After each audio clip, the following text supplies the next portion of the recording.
Oh, where did we go? Just one moment, guys. It says we're live. Yeah, it says we are live. So, hello, Hello. everyone. This is King. And this is Rhea. And you are watching us live on I Am Beautiful 365, where we celebrate the beauty of Black culture every day. Today is Wednesday, and that means it is Wellness Wednesday with King and Rhea. And King, what are we talking about today? Today we are talking about doulaship and helping mothers get them babies out. Yes, help mamas get the babies out, specifically Black mothers, because there is some disparities that we are facing in the United States as African American mothers. And so, since we're talking about wellness, particularly in the time of COVID, I thought it was really important to bring on two doulas who I know, love, and trust outside of, just the internet. These are people we know, love, and trust in the real world. And so I am going to introduce them both to you. Immediately below me is Zeta Nefert, who I've known for such a long time by another name. So I'm going to have her introduce herself to you. Well, first, I want to say thank you to both Rhea and King for inviting me on. And I love both of you very, very much. And I know both of you all know that. And I just wanted to say that. And I'm Zeta Nefert. I've been a doula for 13 years in October. So I'm really excited about it. I am a birth and postpartum doula, childbirth educator, doula educator, and belly binding specialist. I serve families in and around Chicagoland.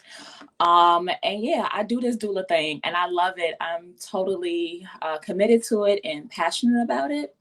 And I have a co-partner in this business. For a long time, I was a solo doula. But for the past 4 years, I've been working with my business partner, Kimita Nemahat. And together we make Our Mother's Light, which is a doula agency that serves Chicagoland, and we're expanding. And we're going to be offering nanny and babysitting services to families of color in and around Chicagoland because there's a huge need for it. So yeah, that's me. Thank you so much. So we are going to go on to Melanie. Melanie is also known as the Cannabis Doula. And Melanie, go ahead and tell our audience all about yourself. Thank you so much for having me. I'm very excited to be here. I am a hypno doula, a childbirth educator. I have several certifications in cannabis. So I educate families birthing people who are consuming cannabis, especially during pregnancy, childbirth, and postpartum, but also to support family wellness and reproductive health and wellness as well. So I'm very passionate about cannabis. I'm also a certified peri-steam facilitator, which is yoni steaming. So I'm very passionate about incorporating cannabis and herbal remedies into the work that I do as a doula. And yoni steaming, just educating families about natural holistic remedies as it relates to birth and caring for our womb. I'm also training in yoga and other modalities of healing to incorporate into my practice because I'm very passionate about natural practices and really, going back to fetch our holistic traditions, our African healing traditions that we have been disconnected from. So that's kind of the work that I do as a cannabis doula. Thank you so much. So jump in this thing, and I wanted to ask you both if you would share what was your journey that led you to become a doula. So either of you, whoever wants to go first is fine. Oh, Zeta Nefert, you're there you go. Yeah, I am muted because I have a house full of kids and they screaming and kicking it downstairs. I kind of came upon this path through a series of synchronous events, like synchronicity. Like I was working in youth programming for the Chicago Park District at the time. And I was fine with my work, paid well. I was interacting with the youth of Chicago. It was good. Um, and I had already given birth to my first child, and I had a water birth. It was a very peaceful birth, a very peaceful pregnancy for the most part, between me and the baby. I knew I was going to breastfeed and all of that. And so she came. I had a natural birth, a water birth. I breastfed for the first 2 years of her life. But I had a friend who actually went to school with both King and Rhea, who um, who was expecting about a year after I gave birth, and I went by just to check on her to see how she was doing. And she was kind of like lounging around the house and laying on the couch. And as we talked, I saw her like wincing, like her eyes were closing and her brows were furrowing. And I was just like, okay, what's up? Are you okay? She's like, I'm feeling a little crampy in in my lower stomach. I was like, for real? I was like, I feel like that's how I felt when I was, when I was in labor. Are you in labor? And we were kind of saying it like jokingly. I was saying it jokingly. And she was like, you know what? I think I might be. I don't know. And then like an hour later, she was in full blown labor. Like I'm helping her. She's like, I'm sitting behind her. She's leaning on me and she's like going through the motions. And I had my 1-year-old, well, she's 12 now. I had my oldest with me. And I was like, okay, I think I'm going to leave now. I got to get the baby home. It's getting late. She looked at me. She grabbed my arm. She was like, please don't go. I need you. I need you here with me. And so I ended up staying and accompanied her to the hospital and helped her welcome her baby or supported her while she brought her baby earthside. And then after that, it was like I became the friend who folks were like, I want you to be there with me. Can you come with me? And it was actually a nurse at the hospital, at one of the hospitals, who was like, you were really good at this. You should really consider becoming a doula. And at the time I'd heard about doulas, but I didn't really know what a doula was and whether or not I would be able to provide, make a living doing it. But I looked into it and I went ahead and took a training to labor. And it's been uphill since then. So yeah, it's just like the people around me. It wasn't me. So it was like more so like what I always say, was like my ancestors putting me on my path. It really didn't have anything to do with, what my dreams were or what my wishes were. It was like my ancestors guiding me onto a path and saying, we know this is good for you. And it has been great. I get to do something that I'm extremely passionate about. I get to support women and their families, or other birthing people and their families, as they welcome their babies earthside. And it's an extremely special and important and vulnerable period for birthing families. And it's a true blessing to be welcomed into that space. So I thoroughly enjoy my work, and I'm really grateful to my ancestors for guiding me and directing me. Wow. It sounds like you were really called, like truly called. Yes. Yes. We say in the community, like you're not a healer until your community says you are a healer. Yep. So I feel the same way about my work as a doula. Okay.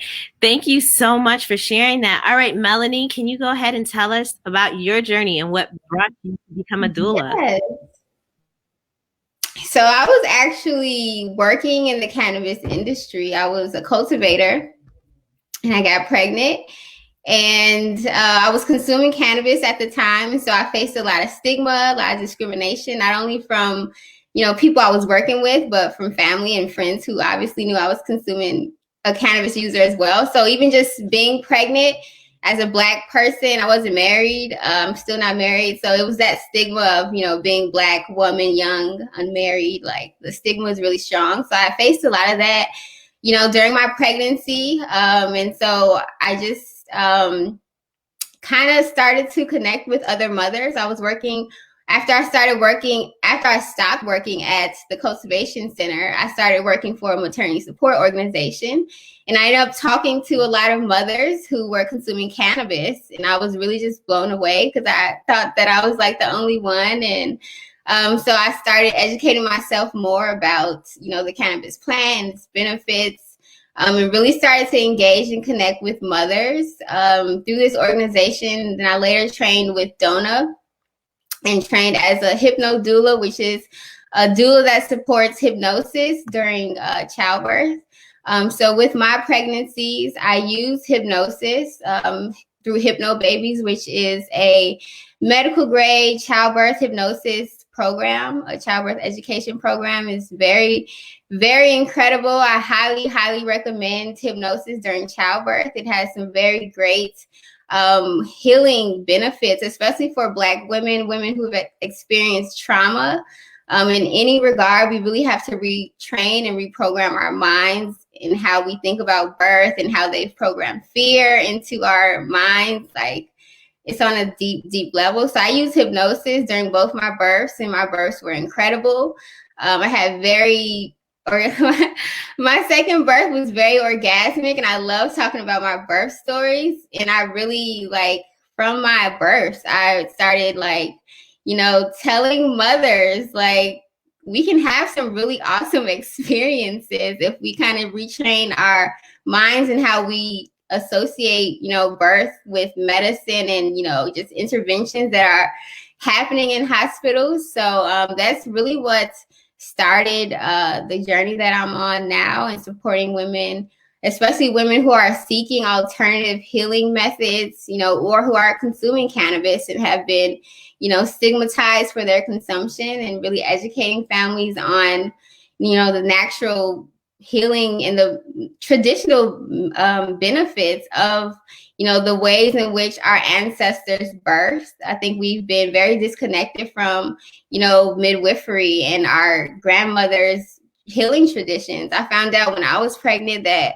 my great grandma was a traditional midwife, a self-taught midwife, and that really empowered me to continue to do this work and engage with, birthing people in a traditional sense, away from what we've been programmed to do and how we've been programmed to birth in ways that aren't healthy to our bodies. And obviously, engaging not just the birthing person, but the whole family, and centering, the community, our community, and taking charge of our birthing practices.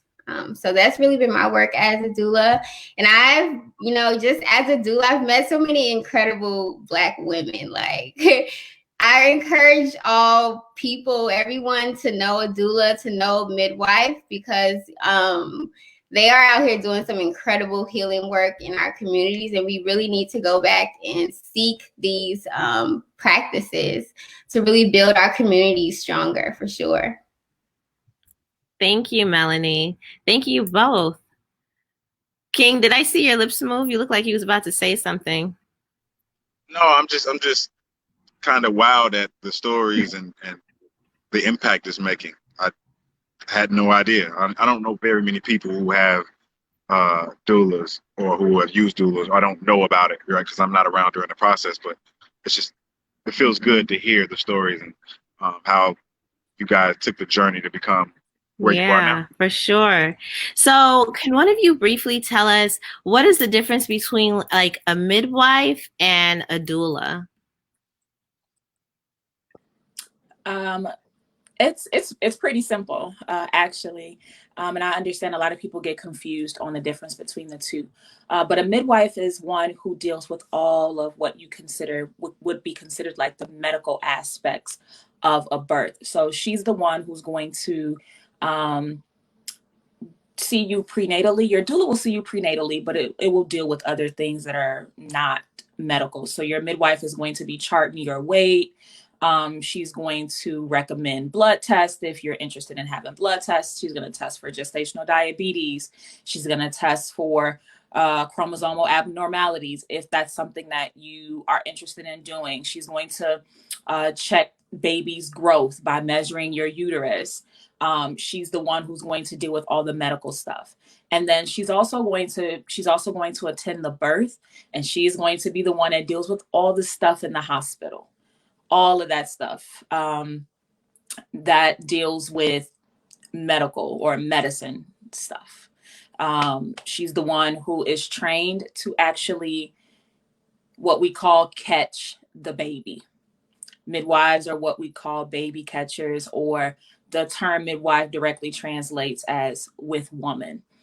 Your doula is the one who's going to be like your support person. She's like the addition to your team. She's going to support you emotionally. She's going to help educate you on pregnancy, birth, your postpartum recovery period. She's going to teach you comfort measures. She's going to talk about hospital policies, protocols, and procedures. She's going to help you decide what you need to pack in your bag, or talk to you about what to pack in your bag. She's going to come visit you possibly after you give birth, to support you on your breastfeeding journey or help you around your house.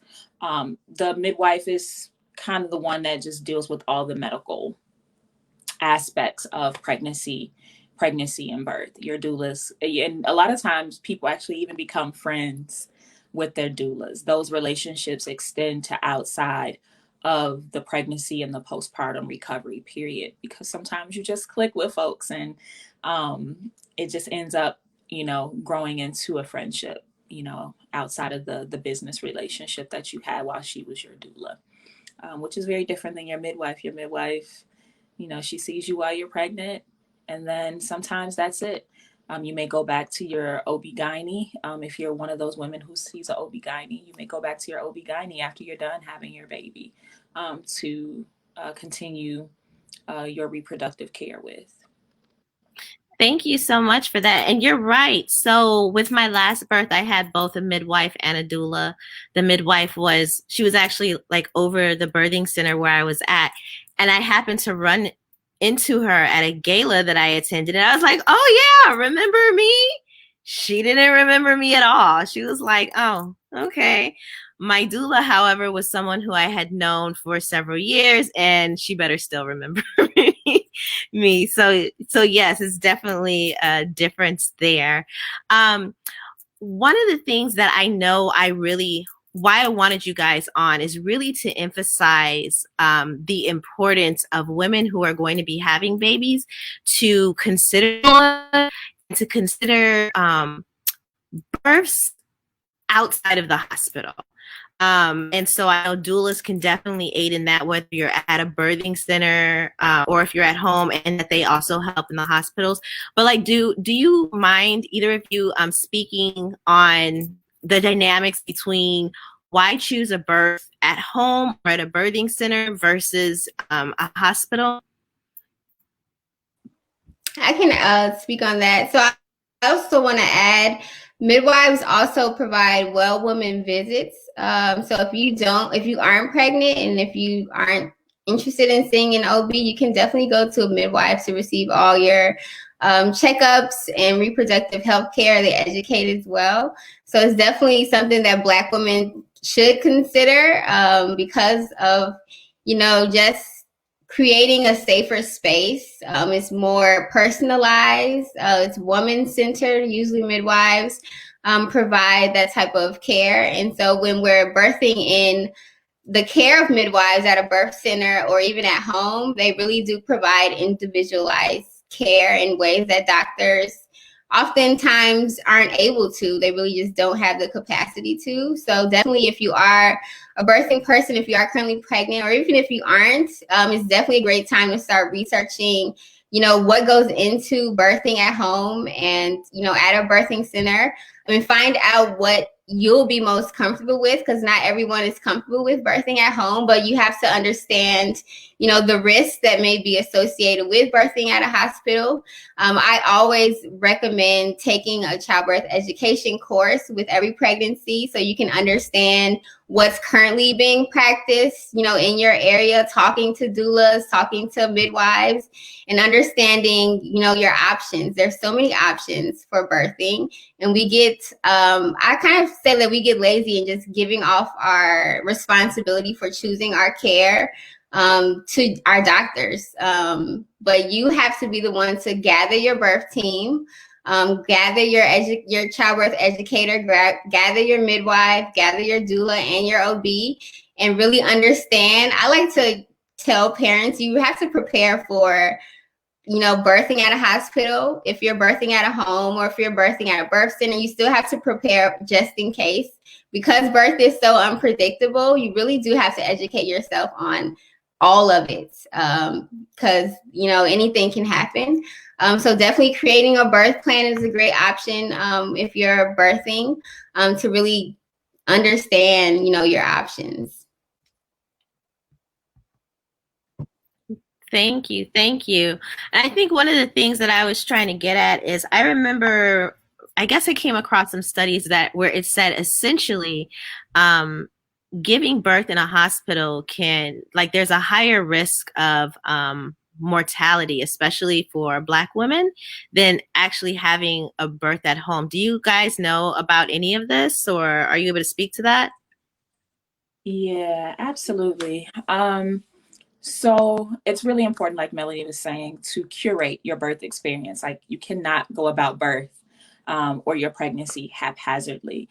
And the reality that we face as Black women is we experience implicit bias and racism in the hospital setting. And there was a recent study that says that Black women are less likely to experience post-birth complications if they are intended to by a Black doctor or Black nurses.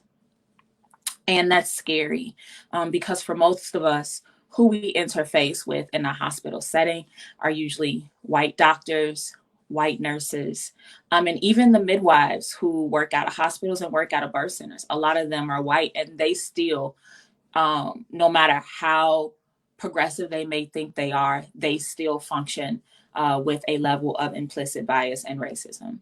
And they still stereotype Black women. As a mother of 4, I've experienced it myself with white midwives. So I can't necessarily say that a midwife is always going to be the better choice, you know, because they're humans and they still have their things that they carry, their baggage that they carry. But it is considered safer for Black women to birth under the care of a Black doctor or a Black midwife, and it's even safer to birth at home. Birth itself is not a medical emergency. It does not require the hospital. Birth itself is a naturally occurring phenomenon. If one of us, any one of us women on this line right now were to go into labor and decided to excuse yourself and go into your bathroom and sit on your toilet with no one there to support you or assist you, you could birth that baby just fine. Would I recommend you do that? No, because like Melanie said before, sometimes things happen. There is some unpredictable nature. There's an unpredictable nature to birth. But in a low risk birth, or from a birthing a baby that's from a woman who had a low risk pregnancy, it's typically perfectly fine. You know, so I would encourage Black women to not only curate their birth experience or their birthing team, but to also consider heavily the most safest option for birthing. And right now, considering the rate that Black women are dying in the care of hospitals or under the care of hospitals, I would say the safer thing is to birth at home. And I'm seeing a huge increase in business from mothers and families or birthing people who are deciding to birth at home. unassisted birth at home in the care of midwives. Yeah. Yeah, I'm excited that we're headed in that direction. I'm just assuming because of the pandemic, that maybe more of that is happening now. Maybe people are also afraid of the hospitals in general because of everything going on. But one way or another, that's one good thing out of many that has happened because of Corona. So Yeah, and a lot of women are being told, well, you have to choose. In the hospital, they're forcing women to choose between their partner and their doula. And keep in mind, a lot of folks who hire doulas at a point in their pregnancy where their doula can accompany them through their pregnancy. They're leaning on their doula for a lot, and they build very strong relationships with their doulas. And it's kind of hard to say, one, I've paid you for your services, and two, I've built this relationship with you, and you know, I want you there, but I have to choose between my partner and you. And that's a really difficult choice a lot of times for families. So a lot of families are opting to say, yo, I think I'm going to give birth at home, because at home I can invite whoever I want to. I control me and my family, we control that environment. And it's safe. I don't have to give birth and then try to mosey home. And if it's wintertime, if I'm giving birth in the winter, I ain't got to bundle my baby up in blankets and this and that. And I ain't got to bundle up. I can just give birth in my tub at the crib and then mosey myself right onto my bed 50 feet away, if that's how far it is. I don't know. You know, but yeah, it's just becoming a much better option for people. It's safe. It's safe. And for Black people, we've kind of taken on this ideal or this mentality that birthing in hospitals or birthing with white doctors or white medical providers is better. But come on, y'all, we got to be honest with ourselves. Just 50 years ago, in the late 60s, we were still birthing at home. We weren't even being allowed in hospitals. This is just the age of some of our mothers or our older siblings or our aunts. Come on, we got to be real. We have to be honest. We were birthing at home just 5 decades ago. It wasn't that long ago. So it's just better for us, you know, to face the realities. We were birthing at home and it was safe. And I think it's okay and it's safe to return to that. If it's going to close the gap, if it's going to close, it's like it's like we're 14 times more likely to die in a hospital than a white woman. Not because they're built any different than us, not because they're experts at birthing, not because they have the key to birthing in a certain position and they're not dying. No, but because we're dealing with racist, fascist doctors and nurses. And it's better for us to be at home in an environment that we control. thank you. So racism literally can kill. Yeah, it literally can. One of the things that you had mentioned was because of Corona, a lot of mothers are being forced to choose, you know, if they have a doula, between their doula and their partner, if they're having birth in a hospital. So King, I actually wanted to bring you in because I know you had some questions, because clearly I'm just assuming you've never given birth, but you've definitely been around while it's there. So let's get to your insight or your questions that you've got. Oh, So my question is, as oh, okay. So as someone who has had a couple of children, but I've never had a midwife or a doula, my question was to you guys: what is the role of the non-birthing partner in the whole process? So I'll add to that, the non-birthing partner is very important in really creating a sacred space for the birthing person and really making sure that they're comfortable. I've worked with a lot of families who the mothers felt so protected, especially if they're birthing in a hospital, if their partner was there and engaged. I definitely recommend going to the prenatal visits with them at all times, staying with the birthing person. If you are birthing in the hospital, the non-birthing spouse should stay with the infant if the infant is taken away. That's something that I recommend. Just really supporting the mother and getting what she needs. But also, you can also be supported by the doula. So the doula can help, the non-birthing spouse as well by, helping you with comfort measures, helping you to create, again, the safe environments, helping you to talk to doctors on behalf of the birthing person and, as your family unit. So definitely not taking the backseat approach is something that I recommend. A lot of mothers, even if birthing people, even if they don't verbalize it, they will need your support. It's a very vulnerable time. So even talking to them about how you can support them is really important, because obviously every woman is different, every person is different. So we have different needs. So really engaging with them during the pregnancy is really important to support them in having a healthy, safe, happy birthing experience. I always like to say, like, your doula is like your big guns, right?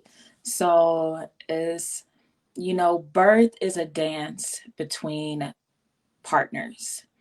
And because it was the two of you who came together to bring that life. And so I always say, like, your doula is like an addition to your team, and she's like the one who comes in to help you get, when you get to that place in your birthing time, to help you get over that hump and get the baby, and help you get the baby earthside, because that point comes. And I know Melanie knows that. All four of us on this call knows there comes a point in birth where you're just like, oh, hell no, I am 100% done with this. I cannot do it anymore. And everybody's like, well, you don't really have a choice, but in that moment, nobody can say that to you. But your doula knows the right words to say, and she knows the right positions to help you get into, and she knows the right way to speak to your partner and your other family who may be there, your other support people who may be there, to help that family get over that last hump and help get that baby earthside. So she's like your big gun. She's like the person you call in, or the person who steps up in the moment where we need to help you, just push you a little bit harder to get that baby, earthside. So a doula is an addition. Is she or he, because there's also male doulas, she or he in no way takes the place of the birthing person's partner. She or he is just an addition to your team. Yeah. Thank you both for that. So we have some questions that have been put into the chat.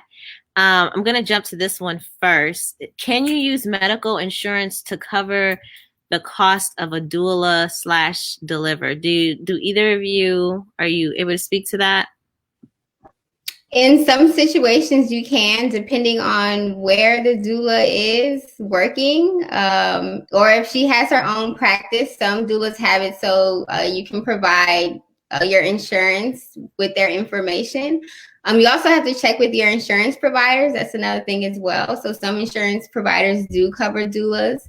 And that's something you want to look into if you are considering home birthing as well. Because midwives, sometimes they aren't covered by traditional insurances. So parents or families have to pay out of pocket for these services, even for doulas as well. So you definitely want to plan for this, plan for these costs, or even create baby showers or gifts registries where people can, buy your doula for you. That's definitely a great gift we should start encouraging families to do, because doulas obviously deserve to be paid heavy for the work that we do. So definitely consider talking to your insurance companies, advocating. Especially, we have to be vocal about our services that we need for our families. So advocating for your own needs, calling your insurance, seeing if they can cover it, asking the questions that need to be asked is really important to making sure you can, get these services that you need. Thank you, thank you. And I'm going to keep you right here, Melanie, because we have two questions actually asking about how cannabis affects the newborn. And before you go into that, I'm going to say we won't go too deep into that because we're going to have you on a whole nother time because this is something really like new and eye-opening to a lot of people that like, what? You can use cannabis while you're pregnant? But yeah, if you can just address that, like how does cannabis use affect the newborn? So there's obviously a lot of research that still needs to be done on the effects of cannabis on the infants and newborns especially. But research does suggest, because we all have an endocannabinoid system, if you're not familiar with it, definitely research it. Take the holistic cannabis consumption course. I go more into detail about all the research and how, cannabis can support and things that you should look out for as well. But we all have an endocannabinoid system, even infants as small as 2 cells. Fetus as small as 2 cells has a functioning endocannabinoid system that can be supported with cannabinoid medicine, which is what cannabis is. So that's something to keep in mind. There is research, out there for families to make informed decisions. There's obviously also a lot of propaganda and misinformation still heavily circulating, the internet as well. So you definitely want to, get support. If you have more questions, it's a lot of information, like you said, Ria. So just understanding that you have an option, you have a choice, but you have to be educated on the cannabis plant and how it supports and how it works in your body in order to safely consume it.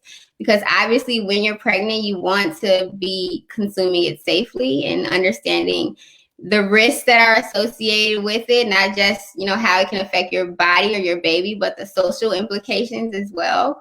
Those are all things that I talk about in my holistic cannabis consumption course that's available on cannabisdoula.org. If you want to learn more, I also offer consultations to birthing people. If you have issues talking to your doctors, talking to your partners, talking to your family about cannabis, I provide supports and all that good stuff as it relates to cannabis and birthing. Thank you so much, Melanie. And so before we wrap up, I do want to touch on, or have either of you touch on, how can doulas support mothers in postpartum, or do you support mothers in postpartum? Yeah, so absolutely. Doulas can definitely support mothers postpartum.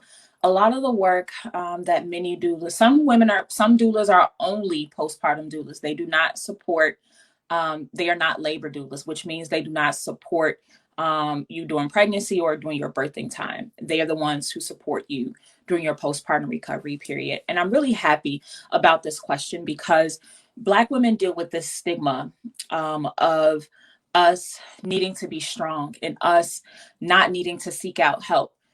But what we should really consider thinking about where that idea comes from and who put that idea in us, and if it's really something that we need to hold on to. Because the reality is, after you come home with the baby, the doctors, they disappear. But who's there supporting you as you learn how to mother a new person? And who's there to mother you? And you can say, well, I have my mother, I have my grandmother. But the reality is, sometimes the support that we need, we do not receive, whether we have a mother or a grandmother or a sister or a cousin supporting us, because they don't know how to help us troubleshoot breastfeeding, or they come in and they're offering more criticism than help.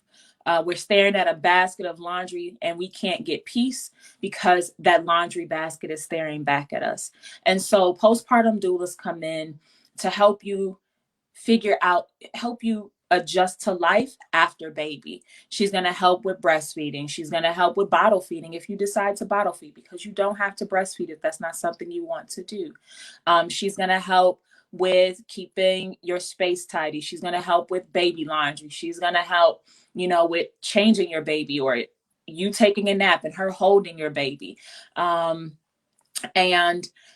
a woman as a doula who is a postpartum doula, who's received herbal training through an apprenticeship with the Earth Center, which is a cultural and spiritual organization that provides a bridge back to our ancestral culture and traditions, specifically in West Africa. I 100% support a woman's postpartum recovery period through the application of traditional herbal remedies.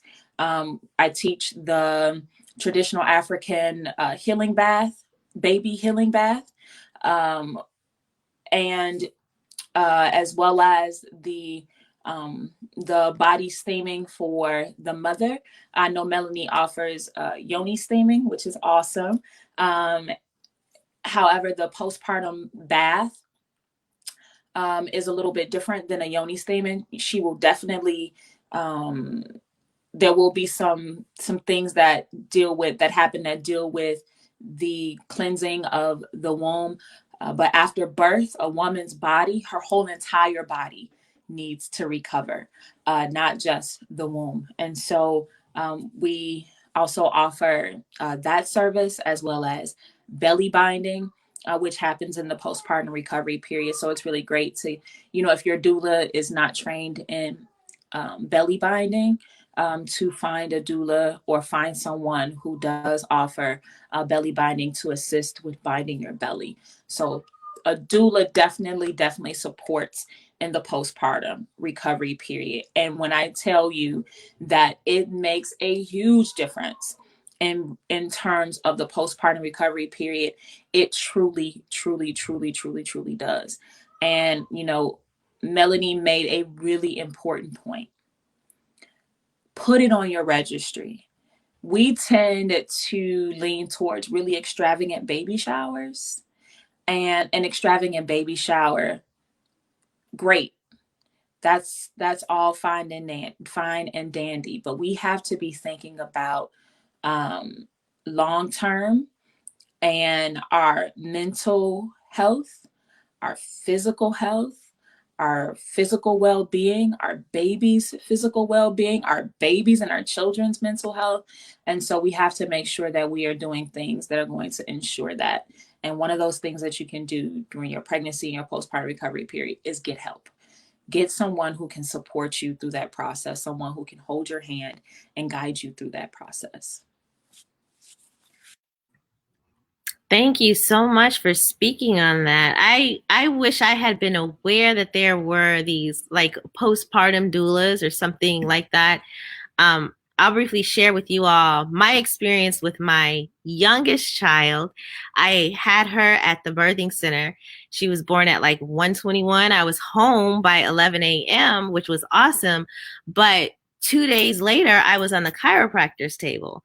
And the reason for it was, even though there was both grandmothers around, an auntie around, a partner around, all of that, for some reason I was standing up washing dishes.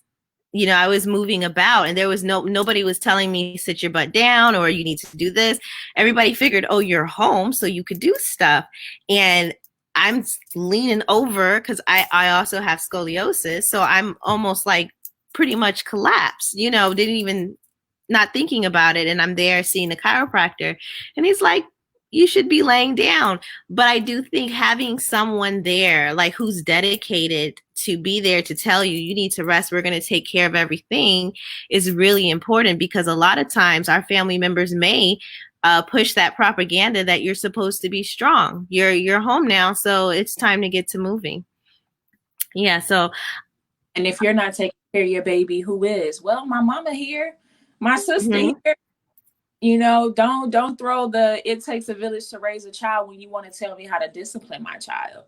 It legit takes a village to raise a child, and I just gave birth, and I need to be looked after, and I need some help, with the house and, with the other kids that I have. It's like, we cannot continue to bear the weight of everything on us. It's killing us, whether they're killing us in the hospital or we're eating ourselves to death, making unhealthy food choices, or, whatever we're doing. We have to really reconsider how we approach our physical well-being, our mental well-being, and we got to really start breaking some of these generational ideas that we're holding on to for no real reason.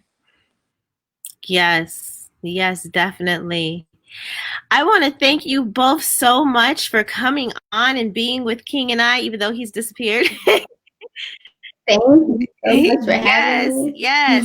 So, and I need you both to share with our audience where we can find you online if they have more questions for you. So, Zetta Nefiertz, please tell us first where we can find you online. Yes, you can find me at www.ourmotherslight.com. You can also find me on Instagram at our_motherslight, and on Facebook, Our Mother. And on Facebook, make sure you put the apostrophe on the S, because the light belongs to the mothers who came before us. That continue to carry the torch and light the path for those who are coming behind us. So put the apostrophe on the S. On the S. Oh, after it. Uh-huh. Okay. You know what? I started to do that and then I was like, wait. There we go. So basically, Our Mothers Light everywhere. Instagram, it's our_. Our_. Okay, let's put that. Mothers Light. Our_Mothers Light on Instagram. Thank you so much. And Melanie, where can we find you? Yes, you can find me online as well at thecannabisdoula.org if you're interested in consultations, classes, even, just getting more information about the work that I do. You can also find me at thecannabisdoula.com if you're interested in shopping my apothecary. I have herbal remedies, yoni steaming services. I also have an upcoming book that you can pre-order about the work that I do as a doula. So all that good stuff is there. Also on Instagram at The Cannabis Doula. You can find me and say hello. Google The Cannabis Doula. You will find Melanie. Thank you all so much. Please reach out to these awesome women if you have more questions. And we look forward to seeing you all next week. This has been a live presentation of I Am Beautiful 365 Wellness Wednesday, where we celebrate the beauty, the beauty of Black culture every day. You all have a good night. Bye. Bye.